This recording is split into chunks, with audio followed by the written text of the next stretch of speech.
All right. Thank you, everybody, for coming out to see us on episode 10, where we may have a little bit to talk about. All right. Got some, got some good guests lined up tonight. Newf is here now. KMEGA should be coming in later. Um, funny thing happened today. I went to the grocery store and I got there and I went to pull out my card, and the lady, it was the U scan. The lady walked up and stopped me before I was about to pay. I looked at her like she was crazy, and she said, "Well, sir, if you have a Microsoft account, you can use that to pay too, because apparently Microsoft bought them too." So yeah, but hey, that's great. For one moment, I thought you were about to say. She looked at me and she said, "Are you K.Y Bob, the host of the XBL Party Podcast USA show?" Oh, she doesn't know. For one moment, I thought, "Holy shit, Bob knows the places." God damn it! Right. No need to pay, sir. No need to pay. Just carry on. Yeah. All right. Well, it's nice to see everybody, and it's nice to be seen. And starting off, Power Man. What have you been doing? And this has been a fun week for you. I don't know, man. It's been a little slow for me. I didn't really notice a whole lot going on. And then, I woke up one random morning and about a 200-pound megaton bomb dropped onto my phone on Twitter. So yeah, ever since then, man, it's been pretty crazy. But other than that, I've just been kind of playing some games, man, kind of relaxing, doing the new event in Halo, trying to get that cool stuff they got going on in there, and trying to finish up some stuff on my Avengers DLC. All right. All right. And for anybody out there wondering, this is Rainbow Six Extraction on the screen. It is available in Game Pass on day one, a couple of days ago.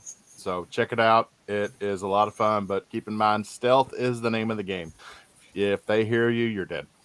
Pretty much. Jesus Christ! Yeah, and you got to rescue the Cheeto men. Okay, Yeah, that's game of get the coated year. in Cheeto dust if you die. That's game of the year right there. Easy. That's it. That's right. If I'm rescuing a Cheeto guy, that's Goaty. I want a full expansion where you only play as the Cheeto guy. All right, That's called Fabio. Genghis. What you been up to, Fabio? How you doing? So nothing that impressive. I've been playing Halo Infinite like crazy, enjoying the new events, getting some new shit, and it's quite fun. But I think it could be better. But still, I'm just enjoying a lot how different it is. But like, Jesus for Christ, am I the only one who has been getting some teams who still doesn't know that you need to stick together for this mode? Jesus fucking Christ. And I've been also Yeah. playing some Sea of Thieves. I'm really close to become Power Legend, and I did try to play today. I played a little bit with Slayer, and we got sunk. Some assholes decided to board us, and we died. Oh, so they still have private servers yet on Sea of Thieves. Well, then it's No, not we for me. don't. Yeah. We don't. Yeah, that's the shitty part of it, and that's it. And well, that's awesome. And on to our guest, Newf Nukem, the man with more shows than anybody on YouTube. No, I don't think so. I'm only on 2. Good sir. You Good must sir. have me thought you were- confused with somebody else. I could have swore you ran a lot of them out of your channel. Good No, I have sir. 2 shows: Gaming After Dark Tuesday nights and Good Morning Xbox Sunday morning. That's it. Good sir. You have no idea how much we appreciate. You for sure you're not having thinking you about here. Mr. Boomstick XL? He's got about 5 every week. Oh yeah, I don't know how that guy sleeps. How does he sleep? That's Boomstick and crazy. Mav, those guys, yeah, they don't sleep. Oh yeah, and Mav. Oh my God, Mav is that guy. He is a grinder, man. He is online. I got 2, and that's enough, man. That's plenty of podcasting in a run of a weekend, and it allows me to free up time to do on the guest spots like this, because sometimes as big as the topics can be, there's only so much you can say about them before you start getting exhausted. You know what I mean? Totally agree. Oh, here comes another one. Dun-dun-dun. Hey, there we go. But yeah, man, boom, boom, kaboom. It's good to be here. Thanks for the invite. Should be a lot of fun. Obviously, this week was a momentum announcement this week that certainly could potentially change the landscape of gaming as we know it to some degree. And we'll get into that, I'm sure, over the course of the next while. One thing that I need to say is I really appreciate for all the guests that we have here, but I need to ask, what the fuck is your problem to have accepted this invite? God damn it. I'm a podcast whore. I'll accept anybody's invite. Absolutely. Absolutely. Fair enough. Glad to have you guys. And fresh off the deck into the stream, Doc Dark. What's up, brother? Yo, what's up? Can you guys hear me okay? Absolutely. Yeah, All good, coming through brother. great. Outstanding. Hey, thank you guys for having me on, man. I really appreciate it. No problem, man. So, what do you like to play? What have you been playing? And what were you doing Tuesday? Oh man, you're gonna put me on the spot. Okay, so I'm gonna be honest. All right, no. All right, so I've actually been playing Horizon Zero Dawn on the PlayStation Next Gen console, the PS4 Pro. I'm kidding. I'm kidding. No. You're out. Fuck you. No, I have been playing Horizon Zero Dawn, and actually, it's an amazing game. I'm not even gonna lie. So I'm really enjoying it. A lot of people told me that after a while I was gonna get bored of it, but so far I'm still enjoying it. So yeah, that's pretty much what I've been playing. And then Halo Infinite. So I switch between that and Halo Infinite right now. That's what I've been playing. And where was I Tuesday? Man, when I saw the news, I was at work. So I was anxious just all freaking day. Just like, oh my God, like, you got to wait to the end of the day to freaking finally make a video about this. And by the time I made a video, everyone has pretty much said everything that I wanted to say. So it is what it is. But yeah, it's pretty big news. So I'm happy though. This huge news. I remember I was at work, and then the very first tweet that I saw was a retweet of Tom Warren mentioning it, and I was like, yeah, I don't know how far I'll take that as believability. And then all of a sudden, it was like 10 minutes after that, the actual Xbox tweet dropped, and I was like, holy shit, this is real. And I literally walked around because I'm an electrician. I literally walked around the rest of the day at work with my phone in my hands on Twitter, just with my jaw on the floor. I couldn't believe it. You were kind of like, I could stick my hand in a socket right now, and it was still wouldn't be as shocking. That's right. It would still come in second. Oh my gosh, it's incredible. I have a similar story. I woke up and I'm like shit. I'm like wiping the sleep out of my eye. I'm trying to, and so I check my notifications and stuff like that, and I see a Bloomberg article or something like that on Twitter that was speaking about an acquisition. I said, nah, I mean, what? And then of course, the Xbox drops it out like maybe 2 or 3 minutes later, I think, after the initial tweet started happening. So I immediately am like, holy shit, in the middle of my house. My wife thinks that I'm dying upstairs, came running up. What's going on? I said, Xbox bought Activision Blizzard. She rolls her eyes and walks away. Like, Yeah. no idea. Oh, there you go. On the next week on podcast. Yeah. 5 minutes later, she brings you a paper for the divorce files. And she was like, I thought you were dying. Jeez. Oh my gosh. So just imagine so we're talking. The deal essentially is Microsoft has $69 billion on the table. With they have $71 billion on the table, because if this doesn't go through, they owe $3 billion to Activision Blizzard. If it does go through, then they pay the 68.7 and walk away with one hell of an online store, that Battle.net, and they get to kick a douche canoe out of out as the CEO, which thank God. And I don't know, I may see World of Warcraft on the Xbox in my lifetime, and that'd be amazing. Oh, yeah, you're definitely. Well, first off, you're definitely going to see that. I actually have like a couple of information on that. They've data mined a quote unquote World of Warcraft Complete Edition, and they had Xbox. As far as the coding and stuff like that was part of it. So the Xbox coding was actually part of it. So what we're seeing here Wow. is easily the largest acquisition in history. This is going to go down in a day where everybody's going to ask, "Where were you on January 18th?" Right? We're talking about largest third party publisher in the world for literally 10 times what we thought was unimaginable. If you guys remember September 2020, right?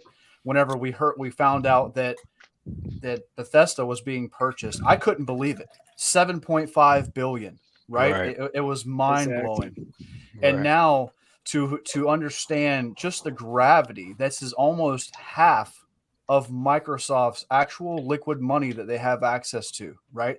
At any point, Microsoft has roughly 140 to 200 billion dollars on hand in cash. We're talking about a major portion. And the reason why I bring that up is this proves here and now that not only is Xbox here to stay, but that Microsoft has the backing of Xbox, right? Before we didn't really know, and they were asking a lot of people, a lot of the naysayers were saying that Xbox is on its way out, that Microsoft doesn't have its back. Well, guess what? Satya Nadella just proved that Xbox is here to stay. Yeah, and I do believe Phil is carrying a new title now too. He is the Xbox CEO. Yeah, and Microsoft he, Gaming. And he has shown that he has got full access to that wallet with a $70 billion acquisition. Jesus. Yep. Oh, Newf. Matt Booty and Sarah Bond, they're going to be very busy the next while. That's for damn sure. So, You tell where me. was I got up in the morning, as I normally do, as I'm preparing for work, I get up and I just usually flick through and thumb through my feed on Twitter and see what's going on. And yeah, sure enough, I started to see it. I couldn't exactly remember which feed it was, but yeah, I was seeing this like Xbox acquires Activision. And my first thought was, nah, somebody's got to be pulling my leg. This has got to be BS, because like nobody even heard talk of this. Like, I don't even think it was on anybody's radar. I can't remember any podcast going, it looks like there's a potential ability. I mean, we all thought, hey, Activision, they're huge, they're doing great. They've got, some of the biggest IPs on the planet. I mean, COD alone floats their whole bloody boat. So, so you just kind of take it with a grain of salt. And then I get a message from Mag, and he's just like, Newf, you got to tell me, man, are you even up right now? And I'm like, oh, yeah, I'm up. And there's some major stuff going down here, bro. Like, it's crazy. And then, of course, I couldn't take my eyes away from it. The next couple of hours were insane. I saw every major podcaster, influencer, whatever you want to call people, like just going berserk. Like, what is this? That's, yeah. And when you think of the grand scale, like Bethesda, which is a major purchase and a huge boost in studios for the Xbox brand, like, this is, like I said, just under $70 billion, massive. And you know what? Right now, Xbox fans are super excited. The PlayStation brand and PlayStation fans in general seem to be scared crapless. Whether they want to admit it or not, they're trying to find, every little loophole, so to speak. But I don't think they should worry too much, but we'll get into that. But man, it's just nuts. This news is nuts. Nobody saw it coming. Yeah. And like I said, I feel like a blind guy at a bukkake party here. You know what I mean? Well, not mentioning the fans at all. On that day, the afternoon after the announcement, when Wall Street closed, Sony Corp took a 10% hit, which is roughly $20 billion. And this shook up Sony Corp enough to where, if you've all seen it, Phil tweeted out today, he was actually on the phone with the high-ranking personnel at Sony Corp assuring them on their worries about Call of Duty, because we're talking about a franchise that right now it's the highest in sales. And what's funny is that the second one in sales is always the one that came out the year before. They're always there. They're constantly there. Yep. And it was kind of funny because I replied to Phil's tweet about he had talked to him, and my reply said, well, actually what he told them was, you have nothing to worry about. Call of Duty is still going to be on the PlayStation. Your fan base will just be able to access it through the Game Pass app that you will allow to be in the PlayStation Store. Right? Oh man, Fabio. So, did like Brazil shut down because of this news? I mean, did it kind of like float across the water and somebody pick it up on their shore and just passed out? Journalism all over the place were just talking about that shit. Like, here's the thing. I woke up, as it happened with Bethesda, I just wake up, I look at my phone, and then I see 15 notifications from our Discord server. It's Ash, Gina, and Redus who just don't shut the fuck up, and I'm like, okay, what's going on? When I see the post, when I see their screenshots, I think, okay, this is a troll post. There's no way for be something else. When I look on Twitter, I say, okay, that's true. What the fuck? And like, the first thing that I thought is, gee, I didn't care for Call of Duty. I gotta be honest, but the first thing that I thought is, okay, they got Toys for Bob. We got our Banjo-Kazooie studio. Fuck yeah. Yep. No, we don't want our Banjo-Kazooie studio. Toys for Bob, man. Toys for Bob. I'm in the middle. I'm eating dinner right now. Like, the first joke that I thought was, okay, Bob is rich. He just got $68.7 billion. That's it. Yeah, That's that's right. crazy. No more slow ISPs for me. I'll just invent my own. After all, he is the leader and the CEO from Toys You for Bob, right? The thing is with this whole deal, right? I mean, there's that side that wants to turn this into a, like you said, the console war debate kind of deal, right? But at the end of the day, it's got nothing to do with that. It's not Microsoft trying to extend dominance or anything else. They got the money in the bank to do these kind of things. We saw a new article, I think it was today, wasn't it? That it was Activision who reached out to Microsoft here and put it on the table for them. So that changes the perspective alone right there. And obviously, because Activision knows that Microsoft has the bank to do it.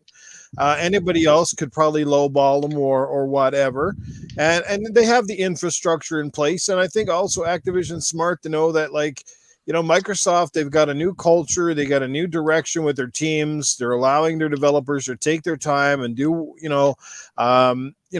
try to handle IPs properly. So Activision feels like they want to go to a good home. If somebody's going to take them over, that the IPs are safe and will be treated with respect. And hopefully some of them will be brought back and some will be hopefully improved upon. And, and at the biggest part of the deal, and it's the one that most people overlook, is the fact that they got King and the Candy Crush game, and they want to expand in mobile. This gives them instant credibility and instant access to a massive mobile market that Microsoft has been very slow to get into. Now they take some of the biggest, like Call of Duty, it is what it is. Like, it's going to be popular. It's going to make them bank. It's going to, if they keep it on PlayStation, either which way, PlayStation fans are happy and Microsoft gets the money. Either which way, it's kind of a win-win. Like, I really personally don't give like two dinks if Call of Duty stays over on the PlayStation. I really could care less. What I want is for Call of Duty to become a great game again, for them to look at the studios in the eye and say, guys, what do you want to do? Do you want to take some time and make this game the game that you think it can be, or do you just want to continue pushing these things out? I mean, I'm sure to the stockholders to be like, push one out every year, but I don't think at this point they need to. I think with that many studios now under the belt of Microsoft, there should be no excuses for a glut of games. There should be content coming consistently from everybody now. And I think they should allow Infinity Ward and Treyarch and Sledgehammer, those guys, to breathe, to give them a couple extra years to make a great game. What you do is invest in Warzone. Keep that going. Keep that stuff annual and add the stuff, because that's the free-to-play mode. Most people are happy with that anyway. And the guys like me who want a great campaign again, who want them to invest in the rest of the game and make the multiplayer more revered and get rid of the cheating and get rid of that crap, that's where you invest the money, and that's where you give those guys the time. Give them an extra year or two and say, don't worry about it, guys. We're going to take care of you. We're going to keep the money rolling in. You guys do your thing, and when this product is ready to shine, it's going to come out. And you know what? If you guys put out a great Call of Duty product, Game Pass is going to, the numbers from Game Pass are going to go through the roof. I promise you that. Console sales will definitely see a major boost. But at the end of the day, it's mobile, and that's where they're going to hit hard, is in the mobile sector, and that is going to pad the bank accounts big time, and the rest is history. Okay, so I think after that we can end the episode right here. This was the Newf Nukem USA show. That was great. Oh, no. That was the That's Newf it. Nukem truth bomb right there. That's And I got We can end right here. Bye bye, guys. See you later. Yeah. Oh no! See, I got more to throw in here, because Newf brought up a good point.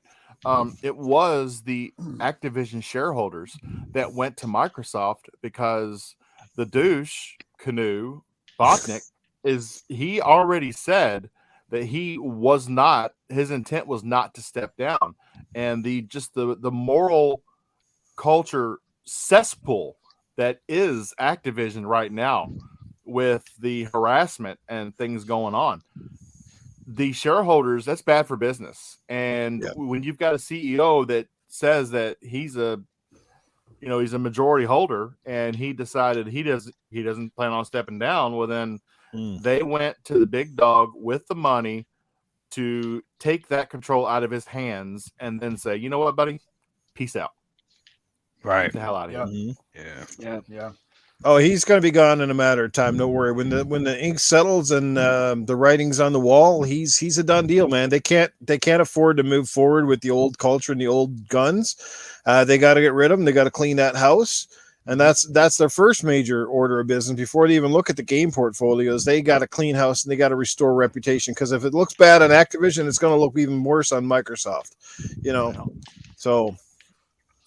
I will say I am optimistic about that, because I do feel that Microsoft and Xbox in general, the culture over there is going to be much more positive. And I do think that a lot of people that have been going through that stuff for years, or whatever this toxic culture that's been going on, I do believe that Phil and the upper echelon of the executives up there are going to be able to kind of change that, both the culture and the perspective from the outside world, right? Like, a lot of people, including Jez Gordon of Windows Central, have already written articles saying, hey, listen, you guys are requiring these studios, you guys are requiring Blizzard, you're now in a level of expectation to hold yourself accountable to the cultures and to the accusations that are going on in these studios. So essentially, you have taken on this role of having to go in and basically clean out and make sure that these cultures and these developers are safe, Yeah. I agree.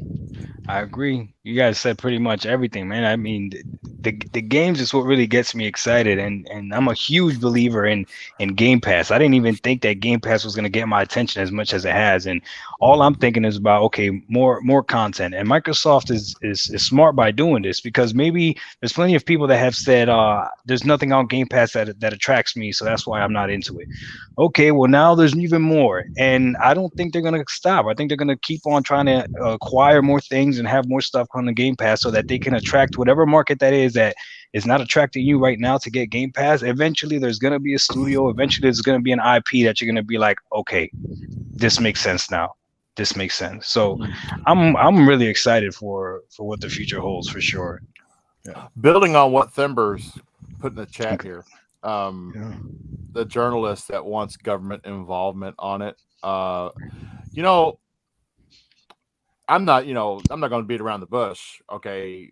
Microsoft back in the 80s, they stole DOS. They really did. And they have the best lawyers in the world. And in an effort to save face, they would have never made the announcement official if they hadn't already talked to their entire team and the entire team said, Mhm. yeah, Right. there's no issues here. None Right. whatsoever. We've got nothing to worry about. Right. I agree. Not to mention that the console gaming space in general is only about 30% of the gaming market anyways. So if you were going to talk about monopolies, I mean, think about this for a second. Apple and Google hold almost all the majority share of mobile gaming, and that includes the marketplaces and the monies that are transferred both inside and outside of house, right? Damn, that's a good So, point. you know what I'm saying? So when you think Yeah. about something as large as Apple and Google, and we're not talking about their hold on the mobile market. I don't see there is nothing legally right now. Also, to further KY Bob's point, there's no way that a company and an acquisition this large would go public and make these types of speaks out and put everything out there without somebody, a team of lawyers going through, checking the boxes, making sure that everything's looking good, and making sure that this thing has a high probability of going through. You know what I'm saying? So the monopoly stuff is just silly. It's just a weak attempt at trying to discredit or put some kind of a negative spin on it. You know, I don't think Microsoft is anywhere near. They would have to, really probably go through and pull through Take-Two, EA, and maybe even one more, before we started talking about a true legal monopoly. Anyways, Yeah, this is true. So we had another family member join the stream. Slayer exclusive, our brother from another mother. How are you, sir? And what do you think about this? Hey, sorry about that. Sorry about being late. I had something to take care of.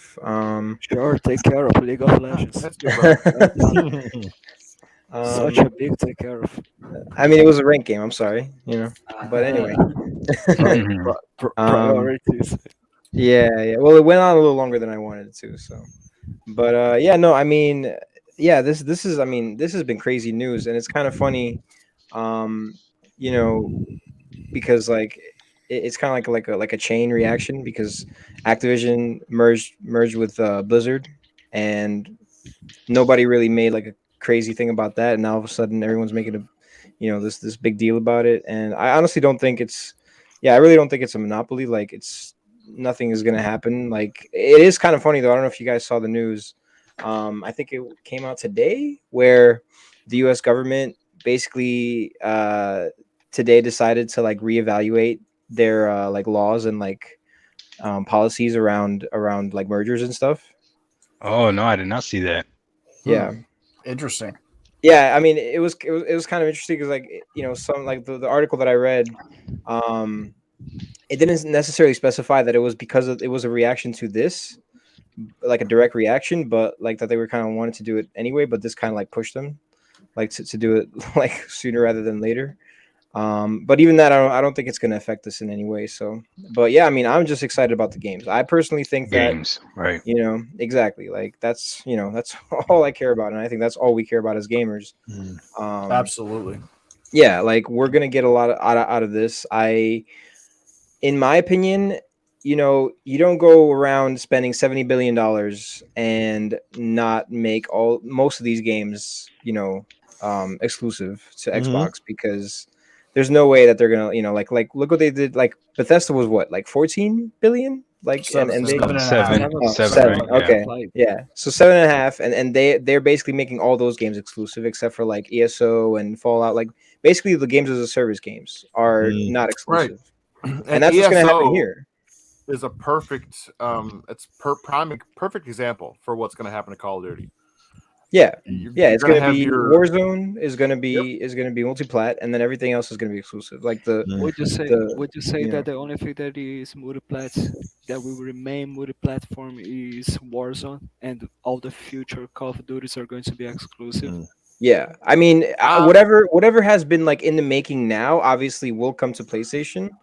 But like once this deal is sealed, like completely, everything after that, other than Warzone and maybe some other games as a service games, will be exclusive to Xbox, in my opinion.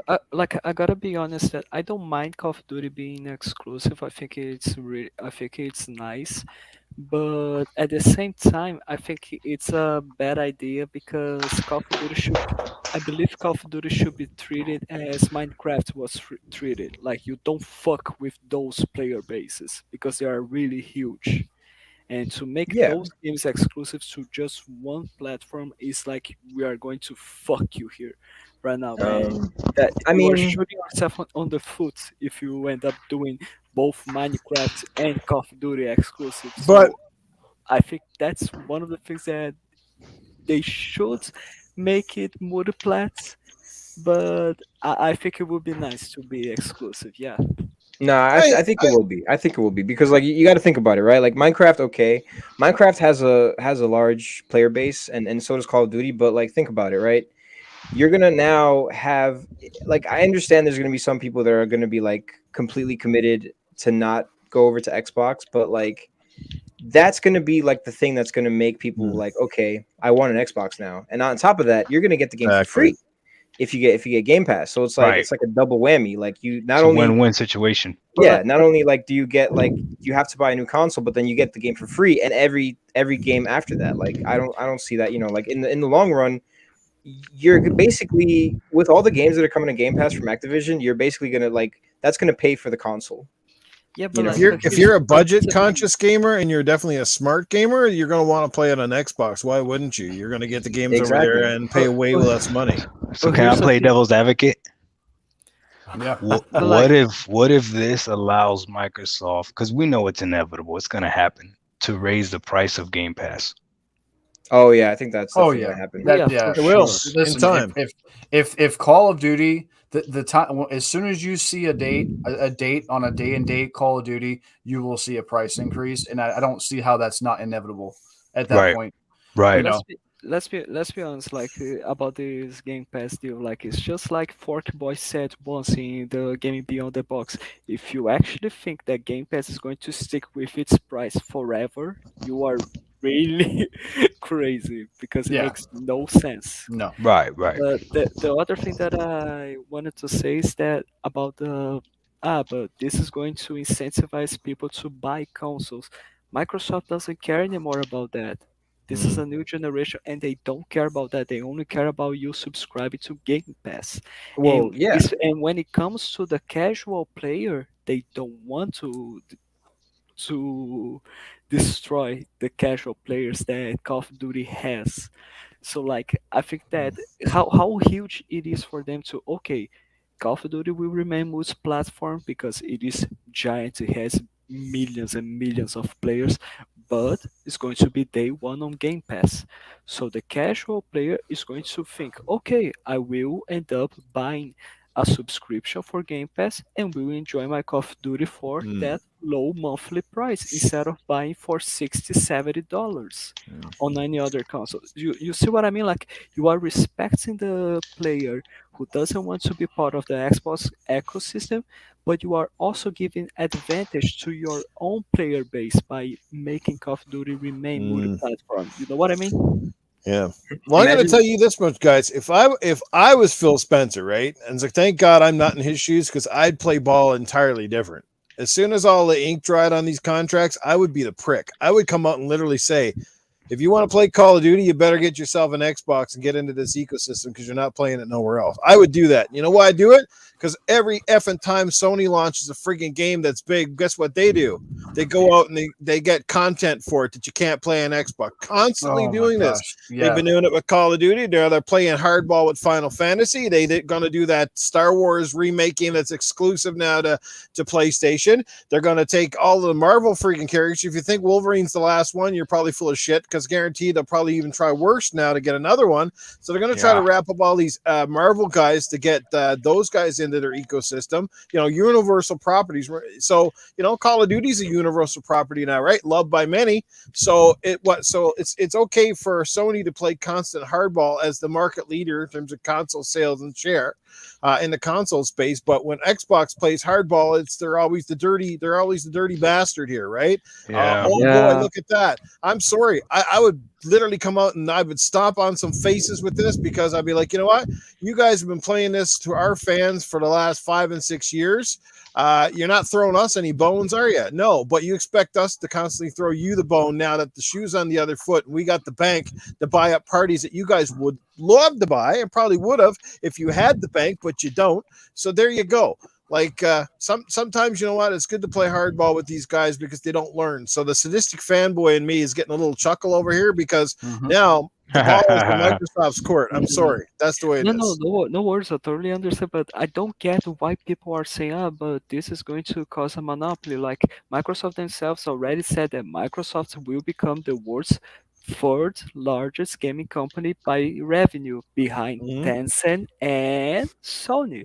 So if it is the fourth largest gaming company, it's not a monopoly because Exactly. you are still behind Sony and Tencent. So yeah. And listen, I got something to add because Newf brought up a point that I was really wanting to talk about, and I'm glad he brought it up.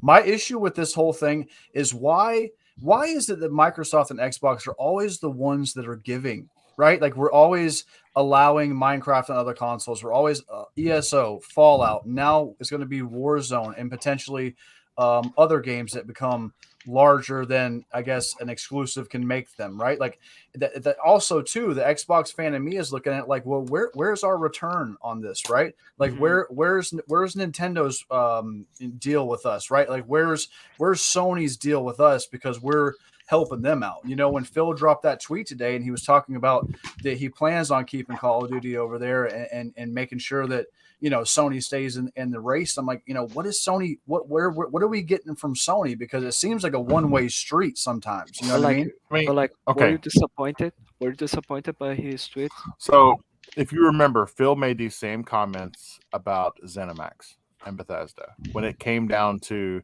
supporting the communities that were already in place. And that was ESO.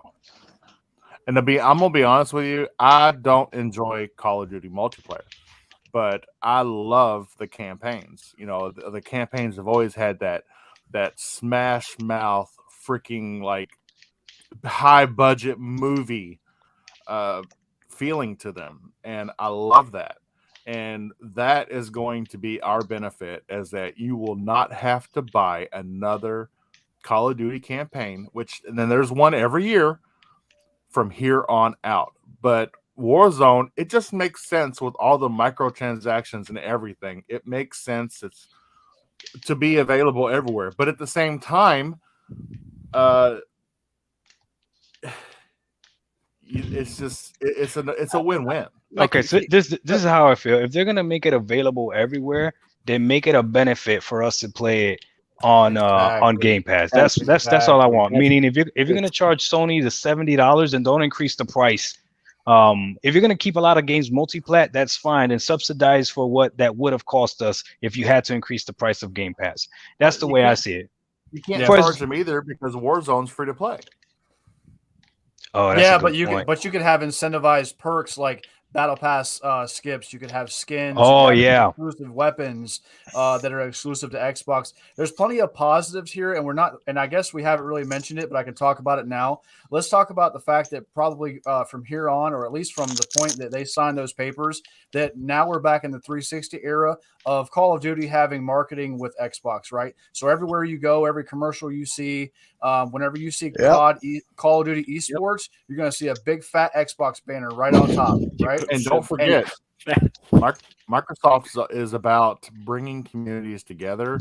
And believe you me, that the multi-plat Warzone, they'll force cross-platform on that shit. Yeah. And you can tell the ones running around with special skins and everything, those are going to be Xbox players. Yeah. And we're going to throw down. I think the situation is like people see because of the Phil Spencer tweet that he posted today. Some people are saying, "Oh, so this just kills the argument that Xbox are saying that you don't spend $70 billion to give your competitor some advantage." No, here's the thing: you don't, and here's the thing: you don't spend $70 billion to not give yourself the advantage that you right now have. So like I do agree that if they are going to make Call of Duty multiplat and make it remain multiplat, we should receive the biggest advantage Right. in some way, like, oh, you get a free battle pass, or you get some new perks or nice skins or something like that, or like, I don't know, make the multiplayer available for PlayStation players, but the campaign only exclusive to Xbox, something like that. You know what I mean? Oh, Well, they did that with PlayStation, right? You could not play the co-op match or multiplayer in Modern Warfare 2019 for an entire year. Um, uh, from the PlayStation, right? They had that exclusivity.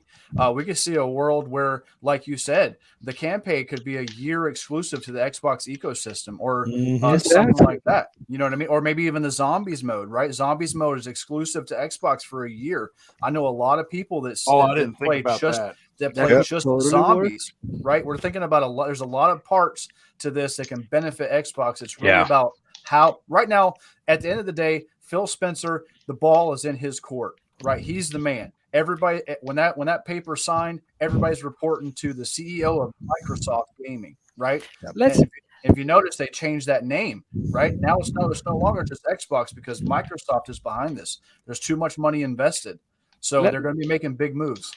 let's be honest that the Phil Spencer tweet was exactly like Bethesda's Animax. It answered everything, but it didn't answer anything, because it was the same thing as we are going to analyze in a in a how was the term that he used? Scale by scale scenario or something like that. I don't I remember. think case by case Case basis. by case, yeah, case by Yeah. case. Like it answers everything, but it doesn't answer anything. Like, so yeah, we have to wait Well, till the deal is until the complete. contracts are done, and again, that is it, because they're going to look at the analytics, they're going to look at subscription numbers, and they're going to see what works and what doesn't work, and they got a lot of IPs to play with. So some, I think, they're going to go, yeah, this IP makes it sense just to keep it on the Xbox sort of ecosystem, and this one makes sense to That's kind of go multi-plat, that sort of thing. Like, but even the smaller stuff that people dismiss right now, like now. Oddly enough, as I said in one of my tweets, how weird is this? That Crash Bandicoot started as a PlayStation mascot and a first-party IP, and it now belongs to Xbox. Like, how Yeah. weird is that? Exactly. Right? not just Crash, Spyro. Spyro the Dragon as Spiral well. the Dragon. Like, Yeah. Oh this my is gosh, yeah. like, how imagine, Right? like, okay, PlayStation, you get Call of Duty as a multiplayer, no worries at all. But Crash and Spyro are going to be exclusives to Xbox. How And crazy would that be? And also, too, I think a lot of people are, everybody's talking about Call of Duty, and I completely agree because it is obviously the major acquisition in this entire thing. But we're really missing out on things that are coming from Blizzard that are absolutely well-known IPs that people love. Diablo Overwatch 4, 2. Diablo Overwatch 4, 2. Overwatch 2. They're already Phil was already talking about maybe resurrecting StarCraft. Or maybe, and then you got to think about the StarCraft Ghost that was a first person shooter that they canceled. The exciting thing about Xbox is that with Blizzard under their belt, they can literally resurrect and kind of have the freedom to do any and everything they want to do. And if you talk about beloved IP, Blizzard has some of the most beloved IP that has ever been out there. Right? Think of this one. Think Go about ahead. World of Warcraft. What if they bring a World of Warcraft finally to console, and on Yep. Game Pass you Exclusive get to to play Xbox. on well, not even necessarily say exclusive, but here's the deal: put World of Warcraft on both consoles. But here's the deal: for if you put it on Xbox, you play all the expansions and you play everything for your monthly subscription fee. If you're a PlayStation fan, you got to pay a separate subscription fee. Holy shit, Yeah. how crazy it is, the fact that if World of Yes, Warcraft yeah. comes to Xbox, they can make the monthly subscription fee of World of Warcraft be connected to Game Pass. So you don't Exactly. have to pay for 2 monthly fees. Oh my god, they fixed the biggest problem that I have. That's and actually the second or third largest moneymaker for Activision Blizzard is World of Warcraft subscriptions. If you look it up, And let's not forget that World of Warcraft is still kind of a niche game. It's big worldwide, though. That's the thing. Right. It Yeah. is big worldwide, but if your entry into that, you have to give something. What if it was part of PC Game Pass? That would literally revitalize that IP with people being able to try it and see what all the hype is without having to buy it. Yeah, that'd be awesome. You see the potential that Microsoft has right now in their hands. It's beyond the stuff that we see. It's like all these other things that are on the table that there's so many moving parts that potentially could play into billions of dollars in revenue for them, constant money makers, by snapping up. Like Minecraft is almost like Minecraft has paid for itself about 50 times over already since they bought it. And at $2 billion, we're all like, holy mother of God. Yeah. They paid for itself. I think what was it, like the first 6 months or some bloody thing? I think somebody said, or like a first year. Yeah, it was Right? the first That's 6 months. It was the first 6 months. Yep. Gentlemen, I gotta start heading out, but this has been an amazing conversation. I gotta tell you, man, you guys are putting things in my brain that I wasn't even thinking about. I didn't even realize the leverage, the leverage. I was thinking just in simple terms, but yeah, the possibilities are endless as to what they could do. But like I said, the only thing I want, man, as a gamer, I just want it to benefit me. And I know I've been saying that like on some of my videos, like I feel like I'm selfish, but I'm being honest. I want it to benefit me. You know, I don't care if Sony players get to play it or not, as long as it I still have as long as it still benefits, you know, me as a gamer, you know. So overall, I think that this was awesome that Microsoft did this, because at least it secures that they have games, it's more games to put on Game Pass. But now I'm just looking at, okay, how much are they going to raise this price if they do raise it, and is it still going to be a value? Because, you know, there's always a limit to how much they can raise the price of something like this compared to the value that it actually brings. I think right now maybe $20 is we're still good, right? $20, 25, we really still got to think about it. 30, I don't know if this is enough for 30, you know, but this is everything that I'm looking at. But man, this was amazing. I got to check you guys out a lot more. I really appreciate the invite, guys. This was awesome. Yeah, not a Thank problem, you so man. much for being here. Give you the proper outro there, Mr. Doc Dark. Where can people find you? Oh, I appreciate that, man. So I got a YouTube channel, DocDark1985. You guys could check out my YouTube. I also have a Twitch channel as well where I live stream. Same thing, DocDark1985. And on Twitter, same thing, DocDark1985. And all my gamer tags are DocDark1985. So I keep it pretty simple across the board. So I do play on Xbox, I do play on PC, play on PlayStation, and I even play on Stadia. So come give me a shout. Come send me a friend request, and yeah. We could play together. Hell yeah, man. I appreciate you All right, being here, Doc. All right, gentlemen. Yep. Good night. Bye, mate. Have a good one. Yeah. You know, guys, the whole price thing, yes, I think it's inevitable it goes up, especially when you invest as much in a service. But like I said, they have to do it incrementally. It can't be, they can't slap you with an increase. It kind of has to be gradual. And I think by the time they do it, the numbers of Game Pass, they're going to see how this goes. They're going to see how much it skyrockets now when these deals close and the games start falling down. So probably by the time 2024 rolls around, and a lot of their bigger, heavier hitting games start dropping, they're going to see, okay, is this enough? Is this incentivizing? Are we seeing an explosion in numbers? And then when it sort of plateaus a little bit and they start getting people into the ecosystem, then I think they look at it. But the last thing you want to do is get people excited for your product and then drive them away with a massive price hike before they've even got a chance to jump in. Like, but at some point you're going to be like, man, the value here, it's already crazy. Even before this acquisition, it's already nuts. Everybody knows this is not just the best value in gaming; it's the best value in entertainment. Period. Nobody is coming close. Now with this acquisitions and Call of Duty and War of the Warcraft and all this stuff, you've got some of the biggest franchises. Not to mention Minecraft, World of Warcraft, Call of Duty, Halo. The list goes on. How can you beat that? Like, One this of is what I'm our saying. It's one nuts. of our one of our good friends, Sensei. By the way, check his podcast, Sensei Thoughts. Like he made a post like, now I get what FPS boost means. So yeah, You know, there we and go. I want to touch on something that Dark said. You know, in a way, I've always thought about Game Pass differently. I mean, yes, I know what it is, and I know the opportunities it gives people to try games out. But I've always kind of looked at, because I've always been an Xbox fan, player of all, fan of Xbox. But I look at Game Pass as my personal library to all my first party games that are always going to be there, minding some of the license restrictions which come with the older Forza games. I understand that. But other than that, my first party games are always going to be there and I don't have to pay for them. So, but on that note, our next guest has entered the stream, Mr. KMEGA. Booyah. What's up, brother? What's up? What's up, guys? Man, really appreciate the invite, man. Newf, man, I get to see you tomorrow too, man. This is brother. wonderful, man. Just everybody else on here, man. Glad to meet you, man. I hope this ain't gonna be the last time that we get to link up and talk again. So Sure it won't. Yeah, but no, man, I'm just glad to be here, man. So Thanks so much for being here. yeah. Man, really So appreciate it, man. Microsoft is out there buying studios, grocery stores, and gas stations, man. Pretty much, everything. man. Gas Pretty much. stations, really? I mean, I was just talking to my boy Xbox 448 and all those guys over there.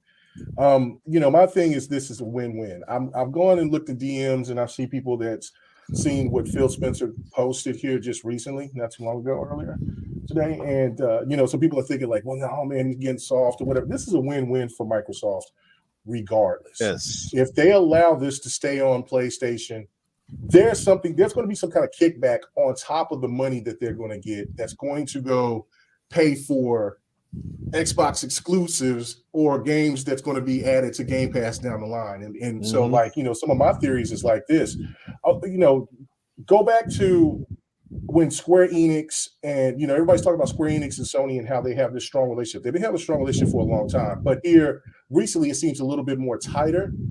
All you got to do is go back to when Sony allowed Spider-Man to be added on to Avengers.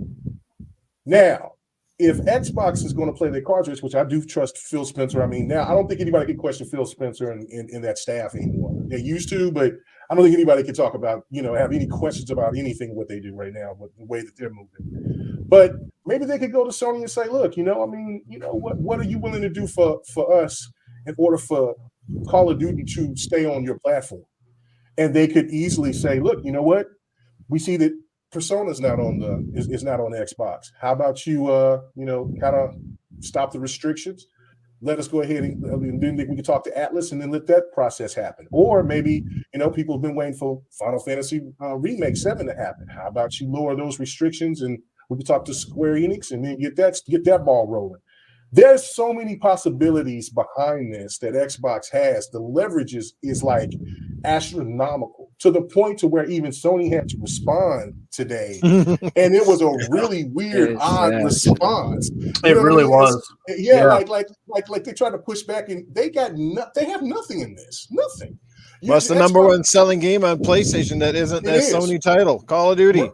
Yeah, Call of Duty. It's the number one every time. And so therefore of course this shook them to the core.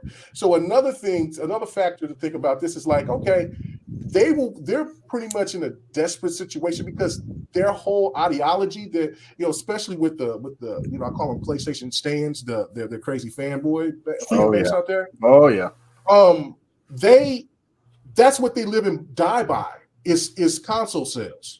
So in order for Sony to keep that we sold this many and we're number one or number two and blah blah blah blah blah, they're going to have to give up a little bit more than just what they had to give up to Activision. And let's not forget about what Phil Spencer said too, about what he was a little bit upset about the $70 price tag. And he was like, and people were kind of like, COD and 2K and EA, they're doing it. So like, how can Microsoft alleviate that? Now, since they own Activision, Call of Duty could be $60 on Xbox and it could be $70 on PlayStation. You don't think the consumer market is going to be like, yo, hold on, wait a minute. Why am I paying $10 extra when it's the same damn game and it's over there and I could play that game for $1 since they always make that claim on Game Pass without even paying for the game. Exactly. You know what I'm saying? So there's so much leverage Microsoft has in this just by Call of Duty alone. There's so many other properties and so many IPs that they have that they can work with Sony on and probably wouldn't care if they shared those. But I tell you a game that I don't think a lot of people have been talking about that Xbox will most likely keep exclusive unless there's some kind of crazy incentive. And that's I just said the game's name. The crazy show, Overwatch. Overwatch is something to look out for. Overwatch is something to look for because that game is massive. Remember, it won Game of the Year. It beat out Uncharted 4. 2016. Good point. Yeah. Yep. So And you know what this also means now, Mega, and people are probably not thinking of this either. Now that you got Call of Duty, you got Overwatch and Halo, you legitimately have three of probably the top 5 MLG shooters on the planet, which means tons of advertising dollars and lots of eyes on the Xbox brand during those events. Now it'll all be Xbox. It won't be. We it won't be are the shooter box once again. Right. And don't forget about Doom and then whatever Yeah. else. So Just think about like Rage, the advertising. I don't know if they'll keep the Activision name, but just think about how crazy that will be when you turn on your PlayStation and then you look and you play Call of Duty or whatever, and they'll say Xbox Game Studios on it instead. You know what I mean? Or think about this, guys. Here's another thing I was thinking about. Imagine if after this thing stops and all the stuff is signed, imagine if now every person who plays Call of Duty on a PlayStation has to sign into an Xbox Live account in order to access Call of Duty. Now they have 10 to 20 million more active users on the Xbox network. And we all know that at the end of the day, that is a metric that they pay a lot of attention to. And like I said before, I said this yesterday on Twitter. If you don't think that yesterday Sony had like 4 or 5 emergency meetings that were not planned, then you're crazy. They are absolutely on high alert right now. And Phil Spencer, that tweet that came out, that was something that was just basically to keep the shareholders from selling out. They lost $20 billion in a day. Yes, if this doesn't show you the gravity of what's going on in the gaming industry right now, I don't know what to tell you. When it comes to analyzing what this deal did to Sony, I think it's like history is repeating itself. Because when a company ends up being very successful to a generation, the next generation is going to become that success is going to become arrogance. We saw that from the PS2 to the PS3. We saw that from the 360 to the Xbox One, and we are seeing this from the PS4 to the PS5. So this just changes the gaming industry to its core, to the point of get a hold of yourself. You're not the big shit. There's always someone who will try to put you down and who will try to make better offers than you. And this is what Microsoft is doing with Sony, because Sony is was at this moment all the time bragging about, as well as its fanboys bragging about, oh yeah, he sold 100 million consoles, so it means that's it, that's top notch, and but nothing's better than this. And now it comes to the point where Activision is acquired by Xbox, and Sony leadership decides to make a phone call to Phil Spencer by asking, okay, but you are not going to make those games exclusive, right? I'm going to go ahead. I got a wild theory. You know what I think is going to happen now? And this is a wild theory. Okay. We're going out on a limb with this one. If I'm correct, guys, remember you heard it here. I think, honestly, Sony is now in retaliation mode. This is a big blow for them. They know that Microsoft's got the upper hand. Guess what I think happens here? I think they try to buy Capcom. Ooh. I think Sony goes after a very popular Japanese developer to secure their franchises and add to their stable. And it wouldn't surprise me because Capcom and Sony have been pretty close over the last few years. And we know, I mean, anybody can be bought at this point. If this one thing that Steele told you, that anybody's on the table if the money is right, and that would not surprise me. Now, go ahead. I'm sorry. So sorry for interrupting you, KMEGA, but it's just because I wanted to say, if Sony buys Capcom and they make every single Capcom franchise exclusive to PlayStation, then fuck them. Make Call of Duty exclusive, make every single Activision game exclusive, and that's it, because we already lost Street Fighter V after the big success that was the multi-platform release of Street Fighter 4. And god damn it. I mean, it wasn't long ago that if I remember correctly, I don't know if this was a rumor or if I believe this was true though, when there was that one point in time when Sony invested more into Epic, I believe that deal also pushed back Fall Guys from coming to Xbox, if I remember correctly. Because that game was supposed to come out like not that long ago, I think over the summer, Yeah. and all of a Exactly. sudden it was just like, oh no, sorry, we have this issue, so we have to delay the release on Xbox. And it was just like, what? And it 'Cause- literally came around at that same time when Sony invested into Epic, and and they that's invested the into thing each about other. Sony, dude. Like that's the thing, and you just brought it up, and I was going to say it before. If the roles were reversed in this situation, you can mark my words right now. Not only would Sony take Call of Duty off of the Xbox platform, but they might make it to where you couldn't even talk about Call of Duty on the Xbox network. You know what I'm saying? Like the difference is like Sony plays these hardball plays, right? They keep us. They're keeping Final Fantasy 16 exclusive, right? We still haven't gotten Final Fantasy 7 remake. We still haven't gotten Final Fantasy 14 on Xbox consoles, right? We're still waiting on Deathloop. We're still waiting on Ghostwire Tokyo. These are a lot of exclusivity deals that Sony is doing, and it seems like everybody seems to just be kind of okay with it, right? But then if Xbox and all this talk immediately as soon as they talk about this acquisition, is Xbox going to keep Call of Duty away from the gamers? Are they going to be anti-consumer? I don't believe that. That's more of that like that rhetoric that goes around on Twitter that's just trying to paint Microsoft and Xbox as the bad guy when they're just trying to do business. You know what I'm saying? Absolutely. And at the end of the day, Phil Spencer, what other choice does this guy have? Like if he takes Call of Duty away from PlayStation, Twitter's going to erupt. You're going to see 20 different media outlets are going to be painting him out as to be the next Darth Vader. You know what I'm saying? So, you know what I mean? So what else is the guy? The guy has to be the nice guy. And at the end of the day, it might end up playing out for the better because people will see it and say, hey, listen, like, Microsoft bought these guys, but they're letting everybody play it. But hey, guess what? This X, Y, and Z is dropping in the Game Pass. Shit, man, that Series S is looking pretty good right now. You know what I mean? Yeah. Like, Exactly. That's the one thing about it too, and I totally agree with you. I even will go like I kind of agree with you on that news. I just don't think that it'll be a whole studio. I think that it'll be a franchise within the studio. So yeah, like maybe like a Guilty Gear Strive, or like the Guilty Gear franchise, or for Final Fantasy franchise, something like that. Like I think that they would definitely make some kind of move like that, or maybe even try to entice whoever they'll try to whoever for their Spartacus to be, to try to be like maybe the flagship to get people to be more enticed to get into that service. Oh, they're going to do something dirty, KMEGA. Don't worry about that.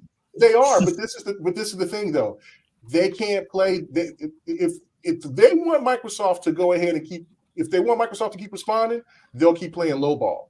And that's the thing that we now can respect from Xbox, because a lot of people questioned Xbox last gen about that because of the fact that they were always complicit. They sounded complicit. They were just but they were just waiting until they got the green light. And that now, since you see, everybody was like, oh, well, you got to get the giant got awake and all that. The giant is awake, walking around, making a damn weapon, beating the hell out of things. So it's more the thing for me. It's like you have to. This here is just put Sony on notice. Yeah, you're right. And then on top of this, think about this too. The Western market in gaming is all now siding with Microsoft. If you've never noticed, Ubisoft, EA. You had even 2K that was kind of buddy with Microsoft and with Phil, and something is going on, and everybody in the industry is kind of knowing that we got to place our bets right now, because wherever, and if it's where they feel like Sony can sit there and can take it to the next level, or if Microsoft can take it to the next level, that's where I think everybody is making that direction, because I wouldn't dare see Ubisoft going over and saying, we're going to put all our games over here. I know it's going to be a paid service, but we all kind of know it's going to do the same thing like what EA did, and it's going to be implemented into Game Pass in one way, shape, or another. And Xbox is not done. Xbox said they had $100 billion to spend.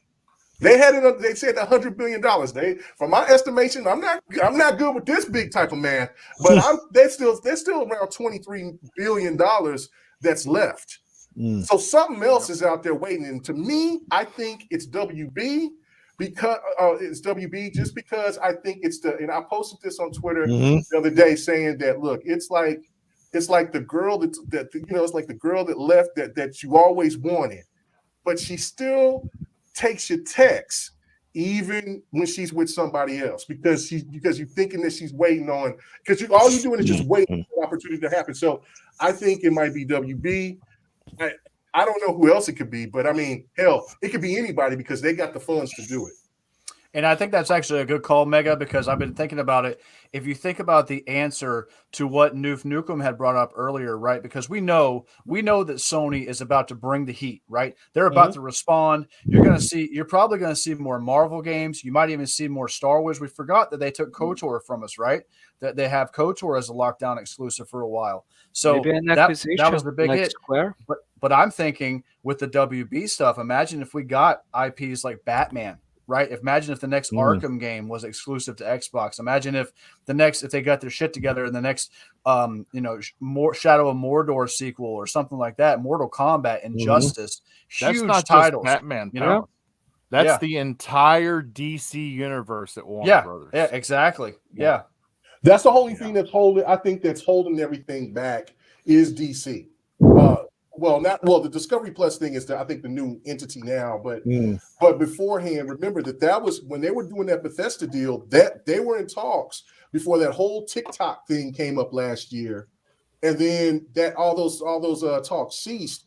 But I think the whole DC thing is probably going to be the thing that's going to hamper anything, because Disney and DC is going to want their money to license their property.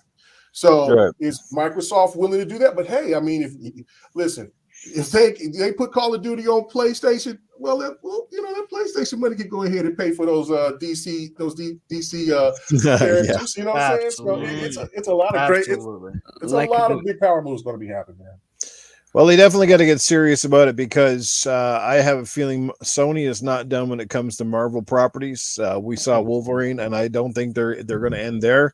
So, hey, if Sony's going to start making its name as the Marvel box, then Xbox should be the DC box and get some of those properties, man. So, okay, you're totally right. Yeah, put Call of Duty over there, and it funds everything for us anyway. The other side of coins, like Guitar Hero, bring that thing back, man. Bring Guitar Hero back. And you know what? You make all sorts of amazing songs that are only available through Game Pass. Play Guitar Hero there, the world tour, so to speak, and keep it completely exclusive to Game Pass and that ecosystem. How cool would that be, man, to have Guitar Hero come back in a big way and have all these new songs that you can only play through Game Pass? And, keep people subscribing, right? You just got to keep adding songs every month. Couple here, couple there. That's a great idea. Boom. There you go. Something new to play every month on your latest Guitar Hero game. And don't tell me people wouldn't eat it up. There's lots of fans out there who still love Guitar Hero. Maybe even make a brand new guitar for April that's like head and shoulders above everything we got now. So who knows? Bring back DJ Hero. I love DJ Hero.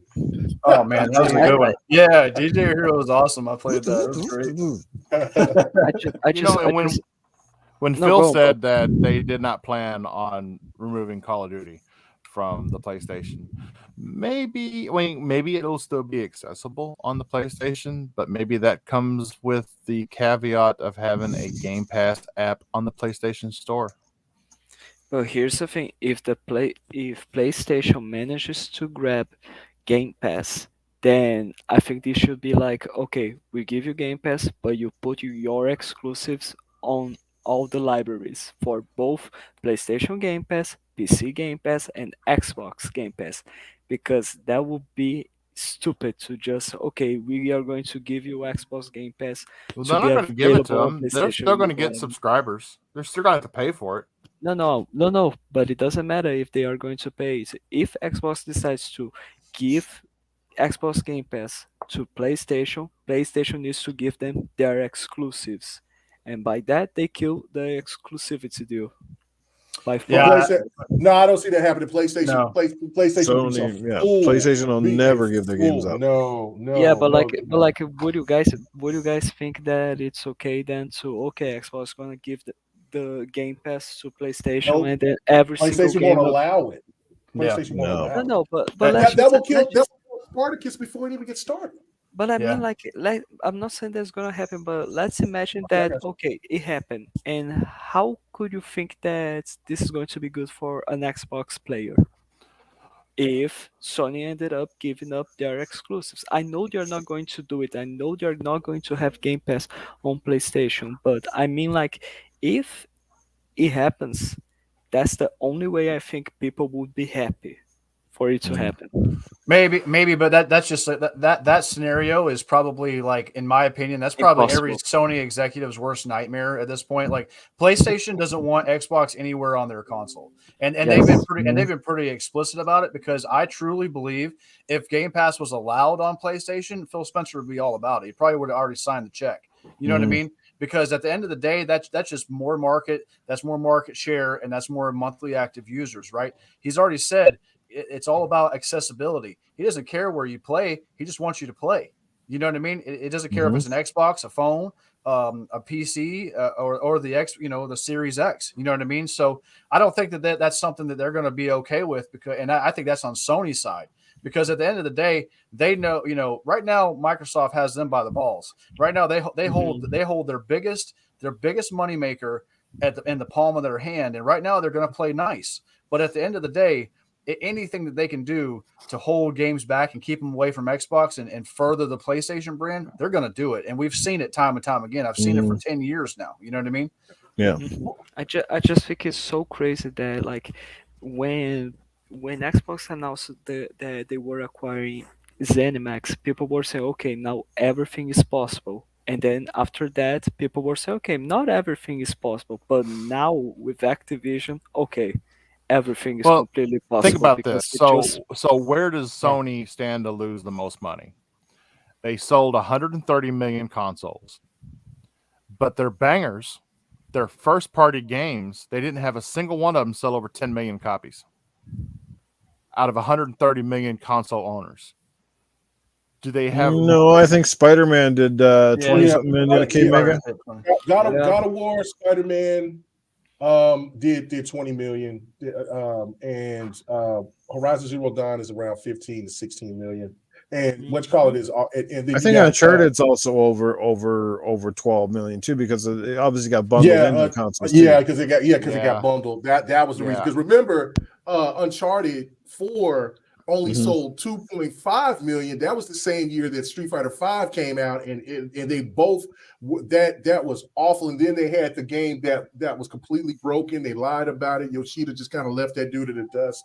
What was that open world space game that you're supposed to do everything? No Man's Sky. No Man's Sky. Yeah, that was And then when they bundled so Sony was kind of hemorrhaging during the summer, and then that's when they bundled in the Uncharted 4.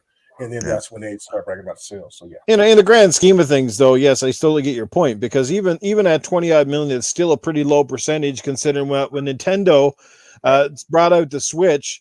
They actually sold more copies of Zelda than they even had Switches in people's hands, which was really weird. Yeah. And I think Legend of Zelda Breath of the Wild is somewhere like 30 some odd million copies. I think Mario is even over. Like almost every Nintendo exclusive is well over the 30 million mark right now, which is crazy considering that they're not even at 100 million consoles. Exactly. Look at Mario Kart 8. Mario Kart 8 charts in the MPD every month, and that game is literally a Wii U port. You know what I'm saying? And that's So it's why, like, and that's why the Call of Duty scares PlayStation more than any other game in the portfolio, because Call of Duty is the game that has been pushing PlayStation. Casuals for years have been buying Call of Duty. Heck, on the old PS3, they love Call of Duty. Guess why? Because you had free online and you played Call of Duty free. So they got into that ecosystem on PlayStation. They kind of stayed there ever since. And Call of Duty, I mean, with all the marketing deals, I mean, how their biggest consoles are usually the ones that have Call of Duty right on the box. We got, and Sony's been very well at playing on those words, right? Even though we all know that Call of Duty's on the Xbox, they always got that big exclusive banner somewhere on the freaking box, and their ads kind of make you feel like Call of Duty is only on PlayStation, but the fine print says, oh, it's a DLC that's only on PlayStation. But you know what? To the average kid that walks into the store that can't wait to get their hands on it, they don't know that. They go, No, man, you can't get Call of Duty on Xbox. It's only on PlayStation. No, dude, it's the DLC. No, it's the whole game. And they go to school and they tell their friends that. And guess what? Maybe buddy who was planning to buy an Xbox just bought a PlayStation. That's all going to change now. That's the big thing. You're not going to see Call of Duty slapped anywhere next to a PlayStation anymore. It's done. When all of their current deals expire, that is the biggest difference you're going to see. Is Xbox will be the home for Call of Duty. Everything else is secondary. Yep. Yeah. And I think that you're gonna, and that's so true, because watch this year into next year, PlayStation is going to launch the largest Call of Duty campaign that you've ever seen, because they're gonna milk out these next couple of years while they still have Activision Blizzard in a state of its independence, right? And they're going to be pushing and trying to get everybody that they possibly can to truly believe what Newf said, and that PlayStation is the place to play and is the only place to play. It's going to be the only place to play Sony exclusives. That's what it's going to come down to being. Yeah. And that's about it at this point. Yeah, those games are going to be going to PC, I think, pretty soon. I think there's going to be a lot of turnover and things to go over within Sony, other than them trying to solidify a franchise, or maybe try to see if they can pull a publisher. I don't know, but we all know that they're definitely going to be doing something. Another thing too is Mikey Barra and Rod Ferguson comes back to Xbox. That's those two guys were sent in there on some secret covert ops. Oh yeah, you know what? I mean, I don't believe in conspiracy theories like that, but I mean, on that one, it's kind of crazy because so it's. I mean, you send two execs to the same. The same developer. I listened to a podcast just the other day that was saying that exact same thing, that they were sent over as infiltrators to basically shut down the internal workings of the place for an easy acquisition. And at the end of the day, it's a super smart move, man, because I feel for everybody that had to deal with anything over there at Activision Blizzard, but let's face it, if you don't think that wasn't like a bargaining tool for lowering the price and getting it for what they got it for, that's you're crazy if you don't think otherwise. Mikey Barr in the background going, "Here guys, Bobby Kodak's over here slapping asses over here, guys. Let's get out of here." He's sending Phil Spencer emails like, I don't know, man. This guy's a little touchy feely, He might be trying to sell. Tell Phil to call him up and say, "I'll kick him out. Just sell to me." Well, and that's another thing. That's why I think that they will take the Activision name off of, and just probably just say Xbox Studios, because I mean, Activision does have that stain on them. But I don't know. I still think that Xbox, like I said earlier, they're not done. I think that they got one more, maybe even two under the belt. But I just can't. I can't imagine. I mean, I can't. I shouldn't say that, because I didn't believe the ZeniMax thing, and then I was just like, what? And now this, and I'm now even more just shocked. But I mean, I don't know. You're hearing rumors about EA's having their prime to be ready, and I mean, Ubisoft's they supposed to be having issues. I want them. That's who I want. Ubisoft. Ubisoft, really? I love Ubisoft games. I'm a fan. A lot of Ubisoft games. I think when it comes to a next acquisition, the big three that Xbox could try to acquire, and that would be okay. That's the end of everything, and okay, now people can worry about being a monopoly. It's EA, Warner, and Ubisoft, in my opinion, because Jesus fucking Christ, how many studios those guys have? They have tons, but I would say the finishing blow that will probably make people realize that Sony is outclassed. It would be Sega, because now you've reached out into PlayStation's home field and then picked up. Now you got those Japanese titles. Now Atlas is a part, because if people didn't know, Atlas is a part of Sega, and so now Xbox has Persona games. So so and then on top of all the other IPs that Sega has, that right there would be the coup de grace, the game over, and they don't have to do anything else, because not only they got the JRPGs, they got Japanese content, they got Sonic, Now they got Crash Bandicoot, and then, you got Lucky Tales. They got it's that's it. Their portfolio would be set, and I don't think that they would even care to acquire anybody else after that because they would have so many studios, and they would get from and they just every type of genre of game that you want, and it would all be perfect for Game Pass. Exactly, and at this point, even if you think about just where they're at right now, they were already slated to have a AAA game every quarter, right? That was the goal. That was what they were talking about. Now you're talking about between 30 and 32 studios, give or take, and now it's going to be a point where when these games start rolling, when this avalanche starts happening,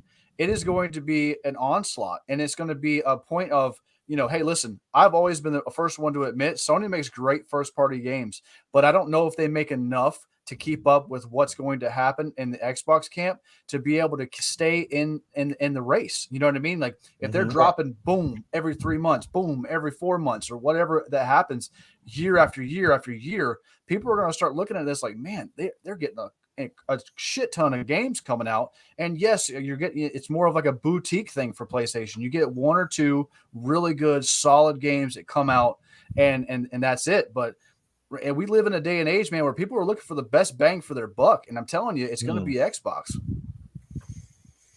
Yeah, man, I can't wait to see what what's his name, or sorry, Aaron Greenberg does with the marketing moving forward, because also he's got a lot to play with too, because all they need now is to put up a big ass banner in all your favorite retailers with pictures of Wolfenstein, Doom, Halo, Call of Duty, Crash Bandicoot, you name it, like a banner with like 13 or 14 of these major names, and go, you know what, you can play all of these for this price a month, or you can pay $80 and then they show like this random picture of like a competing console box, or you can play this one game for $90 Canadian. You can play all of these for $16. You don't even have to make a banner. You can just show up all of those characters and put the music. Ask gonna give it to you. Right, and then you can even go far as show like the mobile games, and let's not forget about Candy Crush. Like how Candy Crush is going to rank, man. It made $470 some million just last month. Yeah, the game makes $2 million a day. The game makes $2 million in one day, every day. It's mind blowing, man, how much money that game makes. And not even thinking about this, but now you have access to all of those mobile developers. And what's Phil always talking about, right? Those quote unquote 3 billion gamers, right? 3 billion, that's what he always talks about, right? So that's the next larger market. And like I said again, with monthly active users and engagement, these are all new and fresh terms in the console gaming space that we haven't paid attention to, because from back where we come from, it was all just about boxes and plastic and box art. You know what I mean? So now these are new terms and new engagement numbers. And at the end of the day, Microsoft's like KMEGA said, man, they got money to spend. I wouldn't be surprised if we see another one. In my personal opinion, since everybody got theirs off, I would say put the nail in the coffin and buy Take-Two and take GTA and make it Xbox exclusive, and we could just end it right here and now. Hey, did you guys watch that documentary? Yes, that's exactly why I bring it up. See, that is perfect. You know what? That's it. At the end of the day, Microsoft figured out how to do something you thought would never happen. They got your mama and your daddy into the Xbox ecosystem by buying King. Yep. Yeah. Woof. Yeah. Now everybody that loads up Candy Crush is an Xbox gamer. If they get Take-Two, man, I don't even know what to say. If they get Take-Two, this stuff's going to be beyond crazy. Like game over. That's game over. Damn. But I will say, if they do pursue Take-Two, I do think that there will be a lot more serious talks about monopoly or oligopolies and all the things that come along with that. So Not just something think to think about about. EA That as part is well, true. because Jesus Christ. Yeah, I think Well- EA is valued at 18.8 billion. I was actually looking at the market caps for a lot of these, and Mhm. they listen. How, Microsoft can afford it, man. That's the crazy yeah, thing. how exactly how crazy it is the fact that in a monetary scale of things, Microsoft can buy those companies. Like what the And we're not even talking about the leverage that a company that large has when it comes to lending. Mhm. Microsoft isn't loaning out any money. This is cash. This is liquid money that's being transferred over. These aren't Right. So stocks or not even to mention that hey, you know, if they go to a bank and they say they need it, you think that somebody's going to say no to Microsoft? It's not happening, man. You know what I'm saying? So nothing's off the table. Now that this has happened, nothing's off the table when it comes to acquisitions. I'm not going to wake up surprised anymore when I see No. Twitter and I see if a month from now I see Microsoft has acquired Take-Two. Well, shit, kind of saw that coming. No. You know Well, what I mean? There isn't going to be any more. I you know? believe they're No, going to have no, to take a that'll little be bit it. of time. There's going to have to be a little bit of time between acquisitions. Oh yeah, absolutely.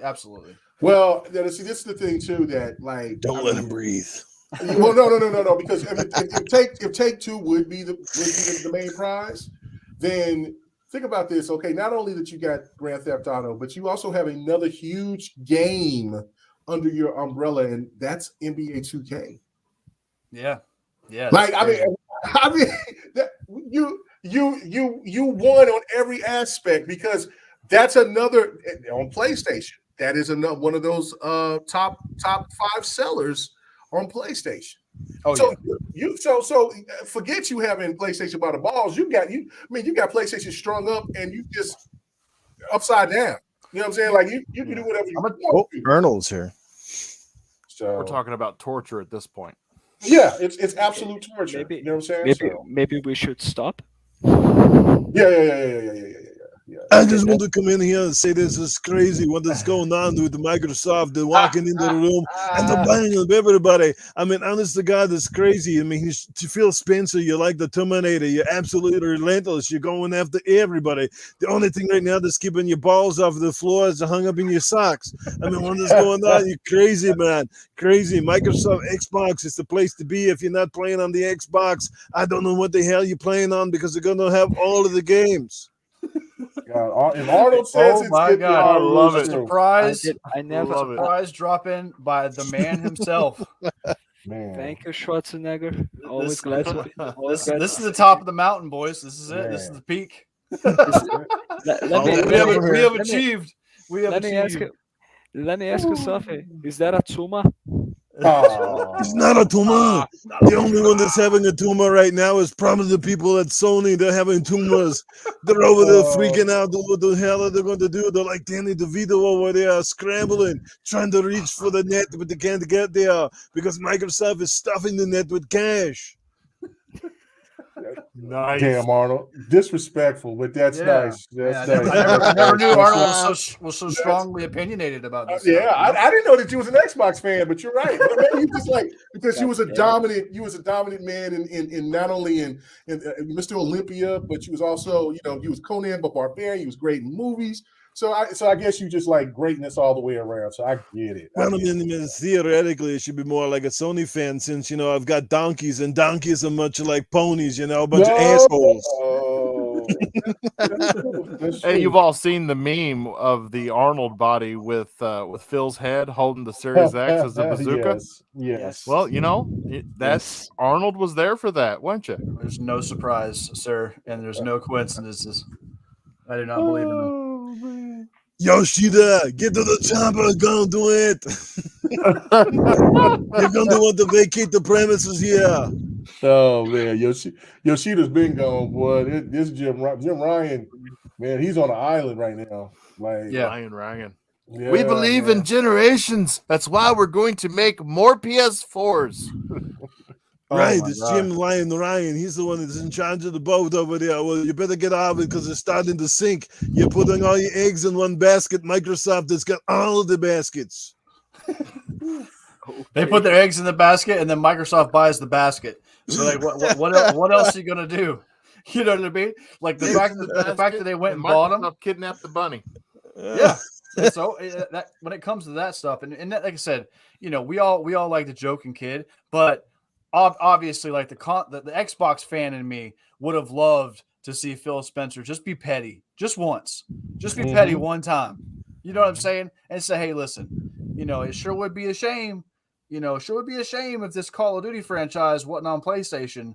I expect an email with an offer, by Monday. You know what I'm saying? That would be amazing. I'm just saying, you know what I mean? I know that Phil is the man, and he is, he's the nice guy. He's Captain America, however you want to call it, right? But at the end of the day, it'd be nice to give Sony a little bit back what they give, man. Because I'm telling you, it's been a long while, and ever since that time they capitalized on the Xbox One's failures and really just kind of like jumped all over that stuff. I was like, man, it'd be nice to and that's why I said about the Take-Two stuff, man. Like if they snatch that and they snatch 2K, GameStop isn't going to be able to hold all the PS5s that get thrown at them for trade-in credit, because I promise you. Speaking of GameStop, let's not forget about the massive, what is it, the deal that they did with GameStops too, and now all this marketing inside their stores. Oh boy! Not only that, you got to walk all the way through the store to see something with Sony's name on it. They put everything in the back of the store. Yeah, you walk in the front door and you're bombarded by Microsoft and Xbox. Yep, that's how it needs to be. And they're using, and all GameStop employees are using Surface tablets. You know what I mean? Like it's all part of the plan. And Phil's been really smart. I would have never thought, and this is kind of like nostalgic for me, but I would have never thought, like thinking back to like 2013, 2014, when they were asking the questions about Xbox and whether they needed it. And Satya was talking to Phil about maybe even potentially selling Xbox off to come from where they were and when TV to where we are now. It's just incredible, man. 25 million Game Pass subscribers. Not only that, and this is something that we haven't even talked about yet, but Halo Infinite being number 2 on MPD in December, with it dropping day and date in Game Pass. I don't want to hear any Sony ponies talking about Xbox gamers don't buy games, because that game was dropped in Game Pass and it was day and date, and it was number 2 MPD right behind another Xbox game, which was Call of Duty Vanguard. So I don't want to hear nothing about MPDs or numbers at this point, because Xbox is making the comeback, man. Yeah. And we're living it. God, Power, you said that like it was real, dude. We can't say that the ink ain't dry because the ink's not even on the paper yet, but you just called Call of Duty an Xbox game. Listen, okay, as far as I'm concerned, from this day forward, from January 18th, if I'm playing Warzone, I'm playing an Xbox game. That's the way I look at it. Call of Duty got its name to fame on Xbox. There's no doubt about that. I mean, absolutely. That's where it rose to fame until Xbox lost the marketing rights, and then it all kind of went. Yep. Yeah, they got it back now, though. So, I'm sorry to interrupt, but I just wanted to say, Bob, you are a son of a bitch. Let me just point out that. Another thing that I need to say, Bob and Powerman, check your DMs on Discord. I sent you something wonderful, like the first image of Overwatch 2 was revealed. It's just beautiful. Oh, really? Okay. Take a look at it. Oh my! Everybody's wearing Master Chief helmets. I wish we could share this in the chat. Oh my God, I'm keeping it. It's so beautiful. Just the Xbox. I think it's safe to say now that Xbox definitely needs their own Smash Brothers and their own kart game with all of these properties they have now. God. Yes. Man, imagine if they even went as far as to say, like, think about because I've been hearing rumors, and maybe KMEGA, I know that you're big into fighters, I am too. Yes. I've been hearing about another Killer Instinct. I don't know if you have, right? That's definitely in the works. Okay, see, and the stuff I'm hearing is true. Himself. Yeah. Okay. Yeah, exactly. Yeah. So now think about all the guest characters that we could have, because we had Arbiter and we had there you go. There you go. General Rom, right? So now you got Chief, you got Doomslayer, you got Dude Man from Wolfenstein. Oh man, like the fighting games and the kart racers and everything else that could go along. Maybe even like a Smash Brothers style game. You know what I mean? Like a battle royale type style. That is another rumor going around, because the rumor that's being said now, there is Killer Instinct is coming. That is, but nobody knows who is going to be making Killer Instinct. So there's a rumor going around that's saying that the studio from Bando Namkai is Project Soul, who makes this the studio that makes us Soul Calibur. Yeah, they are the ones that looks to be slated to make the new Killer Instinct, which sounds odd. But you know what I'm saying, me doing some more research and checking things out, they are also the ones, if people didn't know, they also the studio that's made Smash Brothers. So I'm thinking that Xbox is probably looking to do a Smash Brothers style fighter with using Project Soul as the studio, and there'll probably be another studio working on Killer Instinct. That's my theory on it, because if you look at it now, think about what you just showed with all those characters. If Xbox decided to make a Smash Brothers like fighter, how amazing would that be? Because a lot of people, when Smash Brothers was out, when there was the last couple of characters, people were thinking that like Master Chief was going to be the last character, things like that, and it got a lot of buzz. But if they decide to make their own, and with the same developer that's made Nintendo's Smash Brothers, just think, and the Switch is limited. The Xbox Series X and the S is not. Or the S is, but the Series X isn't. So just imagine what that would look like with those type of characters. That's my theory, is that they're going to be making a Smash. They're going to have a fighter division, and Killer Instinct is going to be the flagship, but they're going to have another fighter or two in the midst as well. And think about this. Think about, we're going back to that leverage question, right? So now that, in my opinion, they're owed a few favors. So could we see somebody like a special guest in Kratos or Aloy or Snake from Metal Gear Solid? You know what I mean? I mean, that would be crazy. It could be. And like I said, there's a lot of things. And like I said, it's that return on investment that I would like to see from Xbox. We give out a lot of stuff and we do a lot of favors. And in my opinion, we're more pro-consumer than Sony or Nintendo when it comes to that stuff. So it'd be nice just to see a couple of those things, like, and make a statement. You know what I mean? Put Kratos in a game. Put something from Aloy in one of your other games. You know what I'm saying? Like, just see that back and forth that shows, okay, we're doing this and there's a reason for it. You know what I mean? What if Xbox is trying to go for a studio like Konami? Yeah, that's true too. I mean, there are still holes in their portfolio that in my opinion they need to fill. And you might be right. The Japanese market is probably lacking in that area. You know what I mean? Yeah. And he said he wanted to do more JRPGs, and get more in that space. So it's very possible. Well, then also they got Metal Gear, which, like, if they can't get Splinter Cell, what's the next best thing? Is Metal Gear. Then you also got another fighter too, which is Bloody Roar, and then you also have another title. It was just right off the top of Castlevania. So didn't Activision publish Bloody Roar KMEGA? If I'm not mistaken. No, I thought that was Konami. Was it Konami? Konami owns them. Yeah. Okay. But I'm thinking. Come on, it's gotta be Rumble Roses. A couple years ago, you remember when Phil took that big trip to Japan? Yes. And we didn't really see anything from that. And I think it just goes to reiterate how difficult it is to buy a Japanese company if you're not a Japanese company. So I've pretty much given up all hope of Microsoft acquiring a Japanese developer.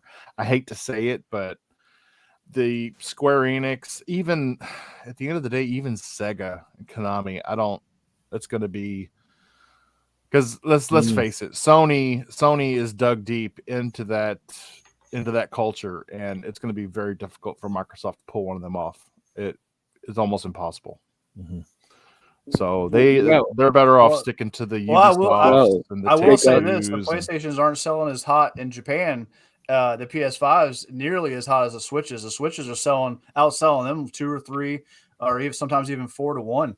You know what I mean? So I know that the market's still hot over there, but you know, they're looking more and more like Sony is more and more becoming an American you know, market, and that's why they were so scared about losing Call of Duty, is because they know that that's their moneymaker. You know what I mean? Like, when's the last time you seen a JRPG a top seller on PlayStation? It's been a while for me, you know. Yeah. I mean, so we're the shooter box once again, and after Bethesda and Obsidian, I think it's pretty safe to say we're the RPG box, and we're the real-time strategy box. I mean, we already had Age of Empires and Halo Wars, and now hopefully we get another StarCraft. The only thing that we're still lacking is that the third-person over-the-shoulder adventure story-driven games are still multiplats. But then we got those coming, man. You got Indiana Jones, you got Perfect Dark, you've got a couple more that I can't think of off the top of my Fable. There you go. Yeah. You know what I'm saying? Hellblade 2. You know what I'm saying? Like those right there are on the way, and I promise you that's probably Phil's priority right now, is to set that record straight, because he's really addressed. Think about this. In 2016, when the One X came out, he took care of power, right? Because the Xbox One was underpowered. So he gave us the world's most powerful console. Then they said, you know what? You don't have enough studios. So guess what? He went out and bought a bunch, right? So now it's just one narrative after the other after the other. Then they said, you know what? Game Pass is going to be a failure. 25 million Game Pass subscribers. Hey, guess what? Nobody's going to buy Halo, number 2 in NPD. It's one narrative after the other that I hear from the other side of Twitter that keeps telling me reasons why Xbox is going to fail. And yet here we are doing better than ever. And we really even haven't gotten started. Like, the ball is just starting to roll. That's the exciting part. It's almost like a biblical passage. And so the Xbox One was underpowered, and then he gave us the world's most powerful console. And they complained about the lack of studios, so he gave us 23 more studios. I try not to really put me in that group of the toxic side of the community. You're not helping. No, just kidding. Okay. But I honestly do. And to this day, I believe that most Xbox gamers, I'm, excluding the toxic side of the community, most Xbox gamers they don't hate PlayStation. They don't hate PlayStation games. But I swear to God, every single PlayStation-centric person hates Xbox. Yeah. And I mean, am I wrong there in feeling that way? It sure feels like it, unless, like I said, because there's some that I feel there is a legitimate hate, and you can feel it with some of the media types. But I also think there's a lot of fakers out there too. There's a lot of people that, they try to come off as they're this PlayStation hardcore, but at the end of the day, they're spending just as much time or more playing games on their Xbox. They just can't look people in the eyes and admit it, because it's not good for their channel. You know what I mean? That's the way it is. But at the end of the day, they fucking love Xbox. They secretly do, and probably never did. They might love Xbox even more, but again, they didn't get enough love for praising Xbox. They got a lot more love for showing the hate for it. So they went, "Oh, this is what gets me those clicks. So let's keep playing into that." You wouldn't be referring to some of those streamers that kind of have what do you call it, muscles, would you? Hey, it applies to so many. I'd be here all night listing them off. But Yeah, right. You know what I'm saying, right? Like, I don't really care whatever they want to do for their channels. Like I've always said, look, to each their own. I'm not here to judge. Some people might hate my channel and the way I run it. But I call out the good with the bad. I've always done that. I've always been honest. I think the people that do admire me or respect me, they give it to me whether I'm right or wrong, because at least I speak from my heart, and I speak honestly. I don't pull no punches. And I've always said, anybody who knows, and KMEGA certainly knows, that when Newf Nukem, the fucking staunchest Game Pass person, finally comes around and gets it, damn well they're doing something right. So it's the same thing. How I feel the same way. Like, I mean, people, they'll love me, they'll hate me, but it's just Newf is absolutely right about how his stance. He's genuine, he's real about what he does, and he doesn't hold his tongue when he does it. And you gotta admire that. And you know, I cater the same path. Like there's no way that I'm going to sit here and kiss ass for some clicks. I'm going to say what I have to say, and then you like it or you don't. We could discuss it. I'm not going to call you names or anything like that. We're just going to, if you get crazy, I just keep it moving. But I definitely, I've been doing this for a really long time. So I mean, I've seen the good, the bad, and the ugly. And I remember when I've had conversations with people, and they were talking about that they were going to make that switch over because of, you know, just whatever. And some of them asked me, why don't you come and do that? I'm like, man, this isn't like a wrestling thing with me. I mean, it's gaming. It's a hobby. I love it. I don't hate PlayStation. I don't hate Nintendo.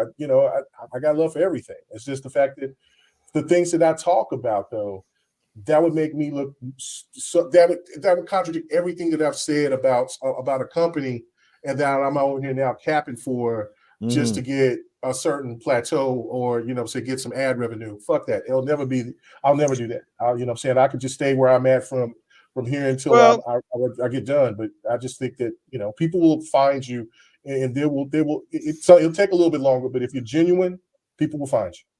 Well, Death Stranding comes to mind, Mega. You know that. You saw a lot of the Xbox Century crowd, how much fun they made of Death Stranding, this, that, something else, and how it was just walking simulator, et cetera, et cetera.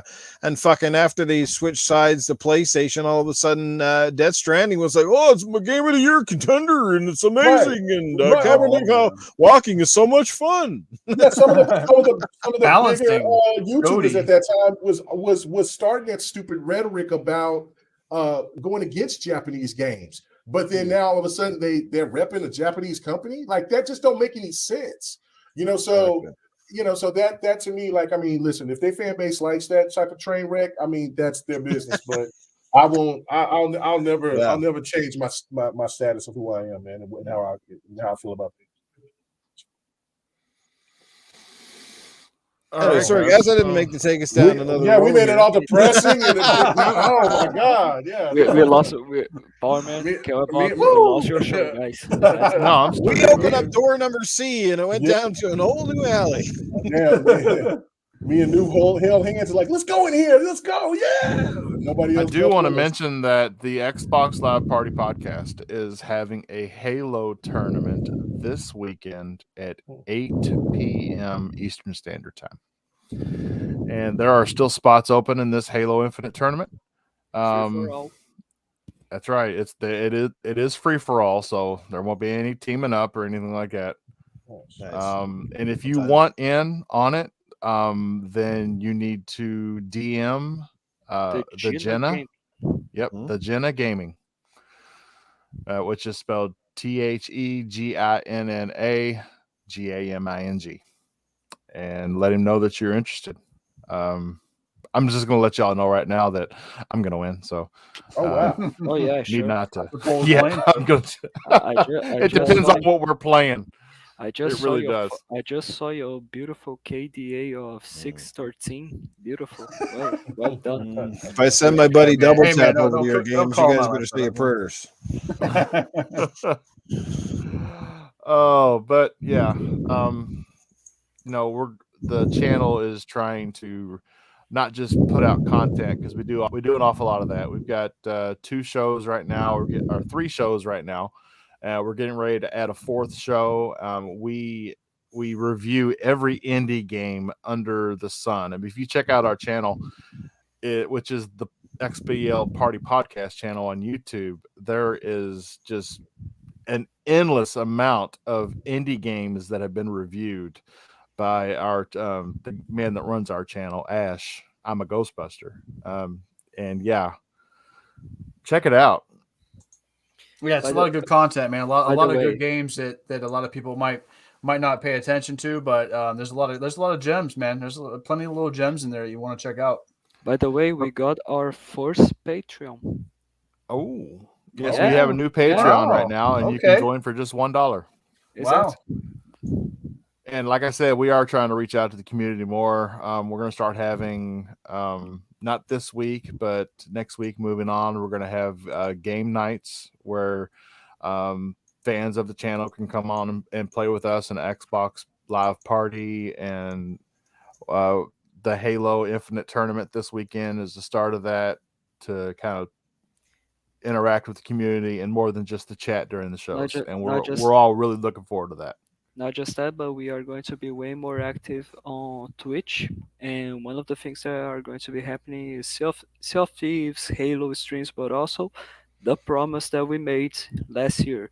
If we said if we hit 500 subscribers to the end of 2021, Ash was going to do a whole live stream playing through Final Fantasy VII, only saying good things about the game, and we all know that he hates Final Fantasy VII. So Yeah, and I'm still looking forward to that. I haven't seen it. I don't believe it's ever going to happen. Entertainment to me. I don't know about you. He just released the thumbnail of that video. Check it out.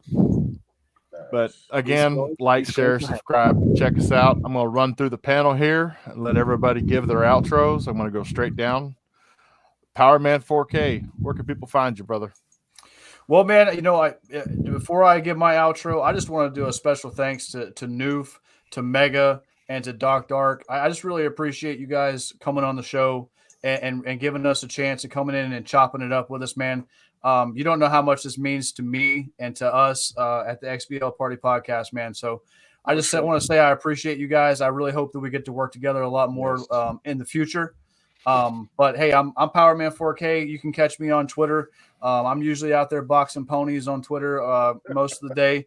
And if I'm not doing that, then I'm here every Thursday at 9 p.m. And that's where you can catch me, guys. It was a great podcast. Yes, much love to our guests. It really meant a lot. 10th episode, and we were able to pull in Newf Nukem and KMEGA and Doc Dark. It's really meaning a lot. Your check is going to be sent to you next week. No worries. So done. Oh yeah. Well, I'm not expecting a check. I have an actual career in real life. So, he actually sends us a postcard of 50 cents. 50 whole cent.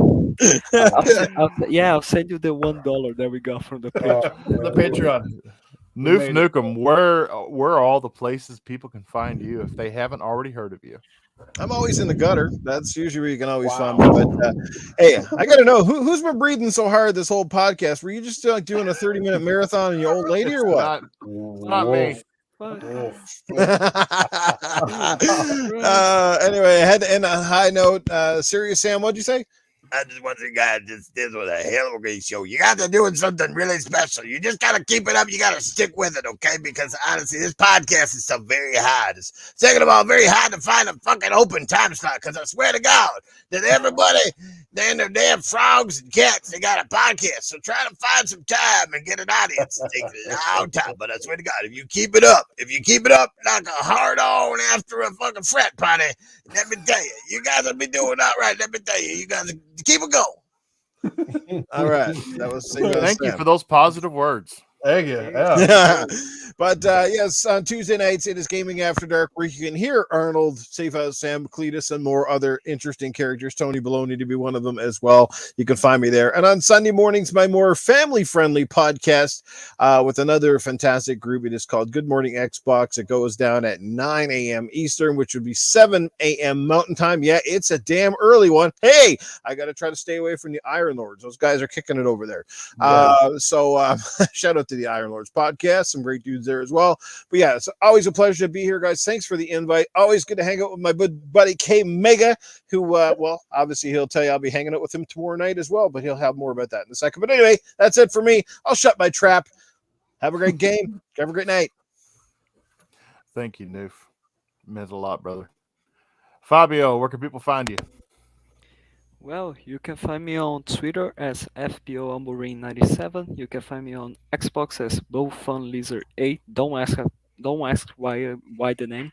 And you can also find me here as sometimes a guest on the USA show, as well as the co-host and co-founder of the XBL Party podcast. And always glad to be here. Always glad to chit-chat with these awesome people.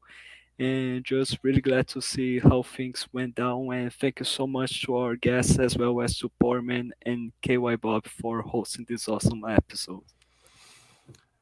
And with that coming to an end, I'm going to tell him the story. So this man, Fabio, is the only man I have ever met that actually, you know, when you first sign up for Xbox Live and it gives you that cheesy generic, just kind of thrown together, doesn't mean shit. You Gamer tag. You motherfucker. Fabio kept it. He Ah. didn't change it. He didn't even know what a bouffant lizard was. He just kept it. Oh. I had no idea. I just like it was the first gamer tag that I had. I had no idea how to change it. Then I was like, okay, I'm Buffalo Lizard. Right? Fuck it. Yep. And now it's iconic and it's going down in history. Wow. All right. Slayer exclusive. Brother, you know, you haven't done a lot of talking. You there, Slayer? This is your Yeah, moment, yeah. brother. I'm here. He's playing League of Legends again. No, no, no, no. I was listening to you guys. You know, you guys were having a very good discussion, so I didn't want to interrupt. But You need to yeah. interrupt. Goddammit. This is the USA show. No, there's no. We don't interrupt each other here. Not since I've been here. It's God damn it. K.Y Bob runs the show, man. He's always like, all right, Slayer, all right, now you talk, or you know. Sometimes, you know, we talk on our own, but you know, got to be respectful, you know. But yeah, one thing that I wanted to say before we move on, I'm sorry to just put this in here. I just didn't get a chance to really say this, but one thing that you guys haven't really touched up on, and you know, this is probably not a major piece of news for a lot of people, but if I'm not mistaken, with this acquisition of Activision, another studio or another set of games that we get are Sierra's games. Yes. Yep. Yeah, Yep. you're absolutely right. Yeah, we completely missed that. And those games have been kind of like in the dark ever since Activision acquired them. It was just like I recently played through the 2015 remaster of King's Quest, and yeah, it's pretty cool. And I hope some of those games come back. But yeah, so for me, you know, I have a YouTube channel, Slayer Exclusive Gaming, where I have a bunch of my gameplay videos. A lot of the games that I play through. I do some reviews here and there. I also do some achievement guides and stuff like that. So those are pretty popular on my channel. And other than that, I'm on Twitter. And yeah, that's pretty. And then other than that, I'm here with you guys every Thursday, and I'm definitely going to be part of the Halo tournament. I don't think I'll win, but I'll try to kick ass as much as I can. And yeah, that's pretty much it for me. It was a pleasure meeting you guys, by the way, Newf Nukem and KMEGA. And yeah, it was a good night. Thank you. Yep. Thanks for having us, man. Always Pleasure to be here, man. You guys are out. KMEGA. Where can people Man. find you at, brother? Yeah, man. Yeah, quick story, real fast. Yeah, no, I have to be like Fabio. When I first got on Xbox Live, I didn't change my name either until a person, when I first got into YouTube, they're like, man, you cannot use that name. And the name was Brown Chew Toy. So You heard it here, folks. You heard it here. I can't imagine why you couldn't use that. Well, yeah, so you know, and if I was playing COD or playing any other game, and they were like, "Oh, good kill, Chew Toy," and you know, and then and if I didn't talk or nothing, people assumed that I was a chick or something. It was pretty crazy, but so yeah, no, I couldn't go around talking about, you know, coming live for the 405 Brown Chew Toy, so it had to be. So I had to change the name, but yeah, no, you can find me on YouTube. Got a channel, KMEGA 405. I do have a podcast that comes out on Friday nights called the GRG Podcast. Come 8 p.m. Central, 9 p.m. Eastern, 6 p.m. Pacific, 2 a.m. GMT time. I have no idea what it is in Canadian or anywhere else. That's all I know. I've been saying it so long, so that's only, you know. But yeah, come check it out. I also stream. I do on Sunday nights. Call it Fight Night Sunday. I play all different types of fighters. Doesn't matter what platform. It could be PC, PlayStation, Xbox. Most of the time, it's Xbox because the people that come in and that play with us, you know, usually have an Xbox. But then there's times when I'm solo or whatever. I'll play fighters on the PC or on PlayStation. So I usually do that around 9:30, 10 o'clock Central Time. On Sunday nights, and then I'm going to start doing it again here on Wednesdays, probably around, you know, between like 5 and 7 o'clock until you know, just have fun. Do appreciate people coming to check it out, and that's on Twitch. And then I also do a podcast on Thursday with my boy Xbot 448. That's at 7 o'clock Central Time. That's the reason why I was late, but I told Bot and them, I'm like, no, man, I got asked to come on, and I'm one of those type of people that I want to try to help out as many people in out here trying to be content creators as much as possible. I remember when I asked somebody when I had like 25 subs, and they were like, "Man, you got 25 subs. Your channel sucks. I'm not ever coming. I'm not. Don't ever ask anybody." And so that kind of So I always kind of felt like I would always be that person. If somebody asked, I have no problem. I want to help out as many people as I possibly can to see them get to their goals. So if I could do that, but I do appreciate you guys asking me to come on, man, and really do appreciate it, man. So It's our pleasure, man. It's our pleasure. Yeah. It brings up a great point. No matter where we end up, there's one thing we all have in common: we start in the same damn place. Yep. That's right. Exactly. That's right. Well said. And I'm your host, K.Y Bob, coming to you from the hills of Kentucky. And yeah, all right. You can find me, K.Y Bob, on everything. I Twitch, try to make Twitter, PlayStation, Steam, Xbox. Nobody else wanted K.Y Bob. Don't know why. KY. Popular. Lubricant. For the ear holes. My God. Anyway. Whoa. All right. I wanted to thank our three guests tonight. We should stop. Newf Nukem KMEGA and Doc Dark. Thank you all for coming on. Thank you, Power Man, my brother in crime, here with me every week.